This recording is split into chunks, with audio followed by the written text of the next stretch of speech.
Perjalanan menuju Sukmajati dimulai seperti rutinitas biasa. Mobil melaju stabil di jalan tol sebelum akhirnya mengarah ke pedesaan yang mulai meredup di bawah cahaya sore yang menipis.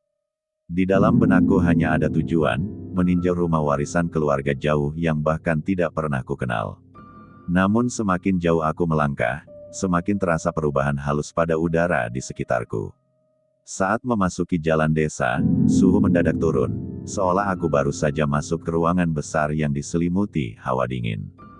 Jendela mobil berembun tipis padahal AC tidak kugunakan. Pepohonan di sepanjang jalan berdiri kaku, terlalu kaku, seakan menahan napas melihat kendaraan asing menembus wilayahnya. Jalanan menjadi lebih sepi, tanpa pejalan kaki, tanpa hewan, tanpa suara. Keheningan itu terasa sengaja, seperti dipaksakan oleh sesuatu yang tak kasat mata. Ketika roda mobil melewati batas tanah tertentu yang tidak tampak istimewa, beban tak terlihat menekan dadaku perlahan. Dari kaca samping, bayangan tipis melintas cepat di sisi jalan. Bukan bentuk manusia, bukan pula hewan, lebih seperti kilatan gelap yang bergerak dengan ritme aneh. Begitu aku mencoba memusatkan pandangan, bayangan itu lenyap tanpa sisa. Aku melihat papan kecil bertuliskan Sukmajati 14 km tepat saat tekanan di udara berubah. Tubuhku merinding dari bahu hingga kaki. Rasanya seperti melewati pintu yang tidak seharusnya dilewati orang luar. Jalur hutan mulai menggantikan hamparan ladang. Pepohonan tumbuh rapat, daunnya menutup langit hingga hanya sedikit cahaya yang bisa masuk. Mobil menyusuri lorong hijau gelap yang semakin lama terasa menelan keberadaanku. Sebuah pohon beringin raksasa berdiri di tikungan, batangnya melengkung seperti tubuh yang membungkuk menyambut siapapun yang lewat. Akar-akarnya tebal dan menyebar, menciptakan celah-celah gelap di bawahnya. Dari celah itulah sesuatu bergerak cepat, namun segera hilang sebelum bayangannya sempat melekat di mataku. Saat melintas di samping beringin, ban mobil seperti menginjak sesuatu, padahal jalan tampak rata. Getaran kecil itu membuatku mengerutkan dahi, namun tidak ada apapun yang terlihat di kaca spion kecuali kegelapan di antara pohon. Suasana di sekitarku berubah hening. Bahkan suara mesin mobil terdengar tercekik oleh tekanan tidak wajar di udara. Keheningan itu menusuk, membuat telingaku terasa panas seakan ada suara lain yang terhalang untuk keluar. Tepat setelah melewati beringin, sebuah ketukan keras tiba-tiba menyerang bodi mobil. Tidak berulang, hanya satu kali, tapi cukup kuat membuat jantungku berdegup liar. Ketika kutoleh ke semua arah, jalan tampak kosong. Kabut turun tiba-tiba tanpa peringatan, menutupi hampir seluruh pandangan di depan. Cahaya lampu mobil menembus hanya beberapa meter sebelum tenggelam dalam putih pekat. Rasanya seperti sedang mengemudi di dalam ruangan kosong yang tidak memiliki ujung. Lampu mobil meredup perlahan meski aki masih penuh. Cahaya yang tadinya stabil kini berdenyut seperti lilin yang hampir padam. Setiap denyutan cahaya itu membuat bentuk-bentuk samar di kabut tampak bergerak tanpa arah. Udara di dalam kabin menjadi dingin menusuk. Hembusan AC terasa berubah sendiri, seperti ada yang mengatur knop suhu tanpa sentuhan. Napasku memadat menjadi uap tipis, pertanda suhu turun drastis dalam waktu singkat. Dari atas mobil terdengar suara gesekan ringan. Awalnya seperti dedaunan, namun lama-lama berubah menjadi goresan kuku yang panjang dan berulang. Getarannya terasa sampai ke telapak tangan yang memegang setir. Suara itu berhenti mendadak, meninggalkan keheningan yang lebih menakutkan daripada kebisingan sebelumnya. Aku melaju lebih lambat, berharap kabut segera mereda, namun justru semakin tebal seakan menahanku agar tidak keluar darinya. Peta digital di dashboard kehilangan sinyal secara total, layar hanya menunjukkan garis kosong tanpa arah. Aku mencoba mengingat jalur berdasarkan intuisi, namun setiap tikungan terasa sama seperti tikungan sebelumnya. Jalan seolah berputar dalam lingkaran. Pohon yang sama, batu yang sama, dan ranting patah yang sama seperti terus berulang dalam pola tak wajar. Seakan aku sedang diputar-putar oleh hutan itu sendiri. Udara di kabin semakin berat, membuat konsentrasiku pecah. Tubuhku mulai merasa lelah meski aku baru beberapa jam mengemudi. Ruang di sekitarku seperti menekan, mencoba masuk ke pikiranku. Ketika melihat kaca tengah, aku terpaku. Ada pantulan samar sesuatu yang tampak duduk di kursi belakang. Tidak jelas bentuknya, hanya bayangan gelap dengan lekukan seperti tubuh yang sedang menunduk pelan. Begitu aku menoleh cepat, kursi belakang kosong. Namun aroma tanah basah memenuhi kabin seakan ada sesuatu yang baru saja meninggalkan tempat itu. Aroma tanah basah dan kembang tiba-tiba menyeruak di dalam kabin, padahal semua jendela tertutup. Aromanya tajam dan menusuk hidung seperti sesuatu yang sudah lama tersimpan di tempat gelap dan lembab. AC mobil berubah suhu sendiri, menurunkan kecepatan lalu meningkat lagi. Udara yang keluar terasa lembab seolah berasal dari ruang bawah tanah. Embun tipis mulai muncul di kaca depan. Dari balik pepohonan terdengar suara langkah kecil yang bergerak cepat mengikuti laju mobil. Bunyinya ringan namun lincah, seperti seseorang berlari tanpa sepatu di atas tanah yang penuh ranting. Semakin cepat aku melaju, semakin cepat suara langkah itu mengikuti. Kadang terdengar dari kanan, kadang dari kiri, dan beberapa kali seperti muncul dari belakang mobil. Saat suara itu hilang tiba-tiba, hening yang tersisa justru membuatku waspada. Aku merasa sesuatu berhenti mengikuti bukan karena menjauh, tetapi karena kini sudah terlalu dekat. Saat melewati area hutan yang lebih rapat, kaca jendela samping tiba-tiba buram dari bagian dalam. Embunnya bukan sekadar kabut, melainkan membentuk pola samar seperti jari-jari yang mengusap permukaannya. Pola itu semakin jelas, 5 garis yang membentuk sidik jari kotor, seperti tangan yang memegang kaca dari dalam mobil. Jantungku serasa berhenti sesaat. Sidik jari itu menghilang perlahan, seolah terhapus oleh sesuatu yang tidak terlihat. Namun bekas lembabnya masih tersisa, membuatku yakin bahwa itu bukan imajinasi. Ketika melihat kaca spion kanan, aku tertegun. Helai rambut hitam panjang menempel di sisi luar spion, bergoyang perlahan meski angin tidak bertiup. Rambut itu menempel kuat, seakan berasal dari sesuatu yang sangat dekat beberapa detik sebelumnya. Aku tidak berani menghentikan mobil, hanya terus melaju sambil menahan napas. Tengkukku mulai terasa sakit seperti dicubit halus dari dalam kulit.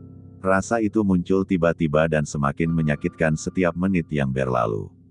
Tubuhku seperti bereaksi pada kehadiran sesuatu yang tidak terlihat. Ketika melirik jok belakang melalui kaca kecil di dashboard, bentuk lekukan seperti berat tubuh seseorang tampak jelas. Semakin lama, lekukan itu semakin dalam, seolah ada yang duduk di sana perlahan. Aroma tanah menyengat kembali, kali ini lebih kuat, memenuhi kabin tanpa ampun. Rasanya seperti aroma dari seseorang yang berdiri tepat di pundakku. Cahaya dari kendaraan yang jauh di belakang memantul ke kaca tengah, dan sesaat terlihat siluet kepala dengan rambut panjang menunduk. Bayangan itu terlalu jelas untuk diabaikan. Ketika bayangan itu hilang, lekukan di jok perlahan kembali normal. Namun sensasi kehadiran itu tetap bertahan, membuatku merasa tidak pernah benar-benar sendirian sejak memasuki jalan ini. Ketukan kecil muncul dari pintu sisi pengemudi. Awalnya pelan dan jarang, seperti tetesan kecil menimpa plat logam. Ketukan itu berubah menjadi ritme yang lebih konsisten. Seperti seseorang yang mengetuk pintu dari arah luar sambil mengikuti kecepatan mobil. Ketika aku mempercepat laju, ketukan itu ikut meningkat. Ketika aku memperlambat, ritmenya ikut melambat. Suaranya terlalu teratur untuk dianggap sebagai suara ranting atau kerikil. Suasana di dalam mobil semakin sesak. Bahuku terasa berat, punggungku berkeringat dingin meski udara dingin menembus kulit. Ketukan itu seolah mencoba menarik perhatianku dengan pola yang sama tanpa henti. Ketika ketukan itu berhenti mendadak, keheningan yang tersisa justru lebih menekan, seakan sesuatu telah menemukan cara lain untuk mendekat. Aku memutuskan menghentikan mobil di tepi hutan yang terlihat sedikit lebih terbuka. Mesin menyala pelan, sementara dunia di luar terlihat membeku tanpa angin, tanpa suara. Keheningan itu bukan ketenangan, melainkan kekosongan yang membuat telinga terasa berdenging. Seakan seluruh suara sengaja disedot dari ruang ini. Saat aku menatap keluar jendela, tidak ada gerakan, tidak ada bayangan, hanya pepohonan yang seolah sedang memperhatikan dari kejauhan. Tanpa peringatan, suara helaan napas panjang terdengar dari arah belakang leherku. Napas itu dingin, berat, dan sangat dekat pula dalam sekali tarikan. Tubuhku membeku seketika. Tidak ada apapun ketika kutoleh cepat, namun aroma tanah yang tajam menempel di udara, seperti sesuatu baru saja berada tepat di belakangku. Pemberhentian singkat itu membuatku ingin memeriksa keadaan luar mobil.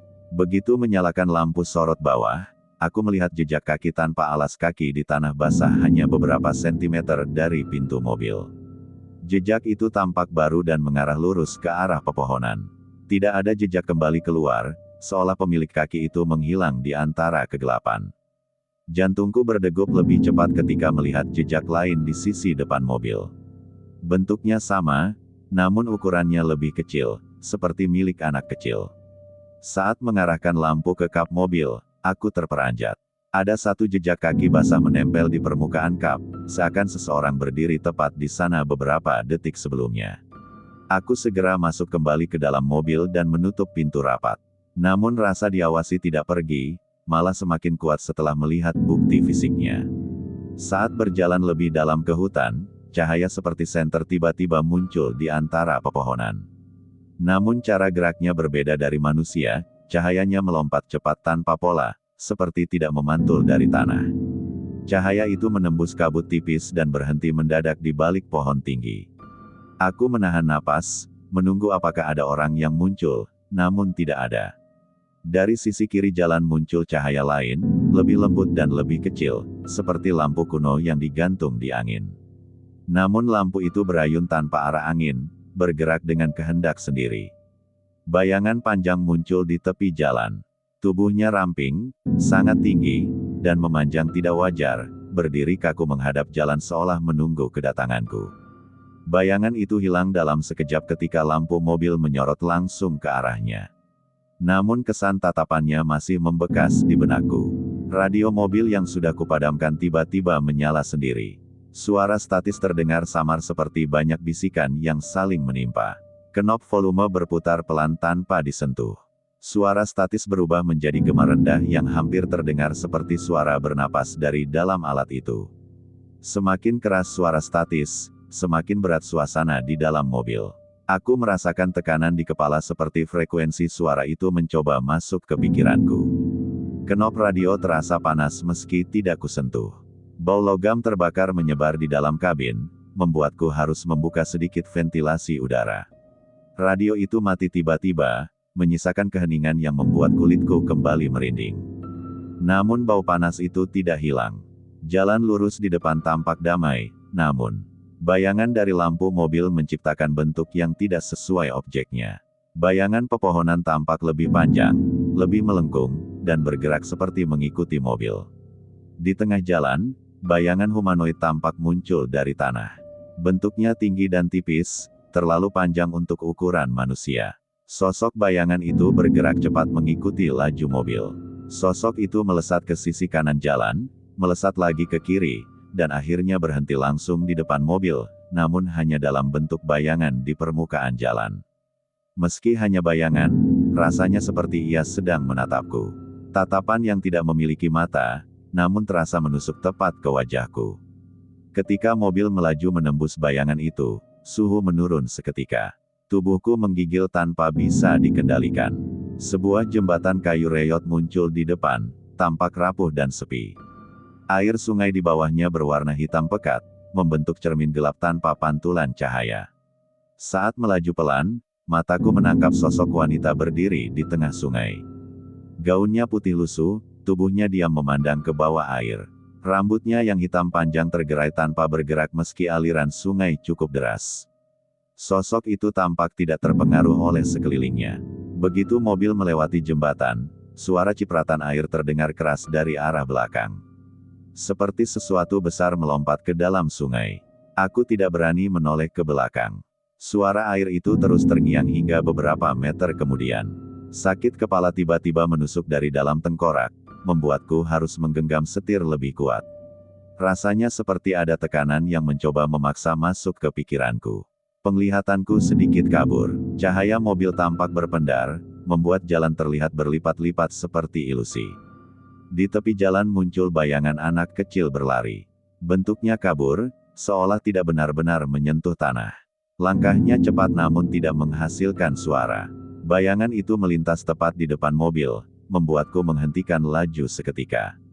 Namun saat lampu menyorot lebih jelas, tidak ada siapa-siapa. Rasa sakit di kepala mereda perlahan tapi meninggalkan sensasi aneh, seperti pikiranku baru saja disentuh sesuatu yang asing. Di tepi jalan aku melihat SUV lain, sangat mirip dengan mobilku. Warnanya sama, kondisinya pun terlihat baru. Namun tidak ada pengemudi di dalamnya. Lampu hazardnya berkedip pelan, menciptakan pantulan merah di batang pohon di sekitarnya. Namun tidak ada tanda seseorang di daerah itu. Ketika aku lewat pelan, lampu hazard itu berhenti berkedip dan padam sendiri, meninggalkan kendaraan itu dalam kegelapan. Saat kembali fokus ke jalan, aku melihat noda basah baru di jok penumpang sebelahku. Bentuknya seperti bekas duduk seseorang yang baru saja bangkit. Tidak ada bau apapun, hanya rasa dingin menusuk di sisi jok kosong itu. Udara di dalam kabin berubah membeku. Suhu merosot begitu tiba-tiba hingga napasku menghasilkan kabut putih yang menari-nari di udara. Tengkukku kembali terasa dingin, kali ini lebih menusuk daripada sebelumnya. Hembusan napas yang tidak berasal dariku terasa jelas di kulitku. Dari jok belakang muncul kabut putih tipis, bergulung perlahan seperti kepulan napas di udara dingin. Kabut itu merayap mendekat ke arah kepalaku. Ketika kabut itu menyentuh rambutku, seluruh tubuhku merinding sekaligus kaku. Rasanya seperti disentuh tangan yang sangat dingin, namun tidak memiliki bentuk. Kabut itu hilang seketika ketika aku meningkatkan kecepatan, namun dinginnya tidak hilang. Pohon besar tumbang menghalangi jalan, memaksaku mengerem mendadak. Batangnya terlalu besar untuk dipindahkan dan tidak ada jalan memutar. Aku menunggu beberapa menit, mempertimbangkan untuk mundur. Namun suasana terlalu sunyi, membuatku berpikir lebih lama dari seharusnya. Ketika akhirnya memutuskan untuk mundur, pohon itu menghilang dari pandangan. Tidak ada pohon, tidak ada bekas patahan, seolah tidak pernah ada apapun. Jalan kembali kosong. Tanah di depan tampak rapi tanpa bekas tumbuhan besar yang tumbang. Sensasi tidak masuk akal itu membuatku sadar bahwa tempat ini tidak ingin diprediksi manusia. Setelah melewati kegelapan panjang, cahaya samar akhirnya muncul di kejauhan. Titik cahaya itu berasal dari lampu-lampu desa Sukmajati yang tampak seperti oasis. Namun setiap meter mendekat, suasana menjadi semakin berat. Semua suara teror dari awal perjalanan seperti berkumpul, menekan dari setiap arah. Aroma tanah, langkah kaki, helaan napas, bayangan panjang, semua muncul bersamaan dalam bentuk sensasi, bukan rupa.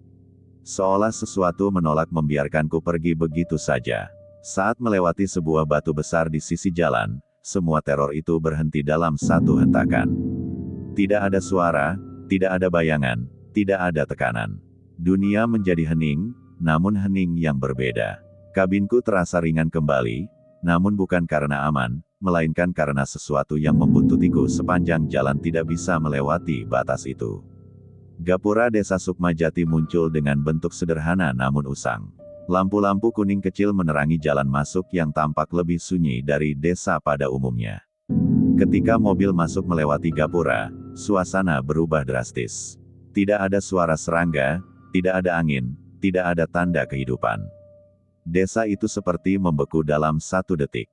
Rumah-rumah tua berdiri berjajar, pintunya rapat, jendelanya gelap. Bendera lusuh berkibar pelan bukan karena angin, melainkan karena entah apa yang membuat udara bergerak. Ketika mematikan mesin mobil, udara terasa lebih padat daripada hutan tadi. Keheningan desa ini bukan ketenangan, melainkan ketidaknormalan yang terasa lebih dalam. Dan di detik ketika mobil benar-benar mati, aku menyadari satu hal, apapun yang menungguku di desa Sukmajati, jauh lebih mencekam daripada apapun yang mengantarku ke sini.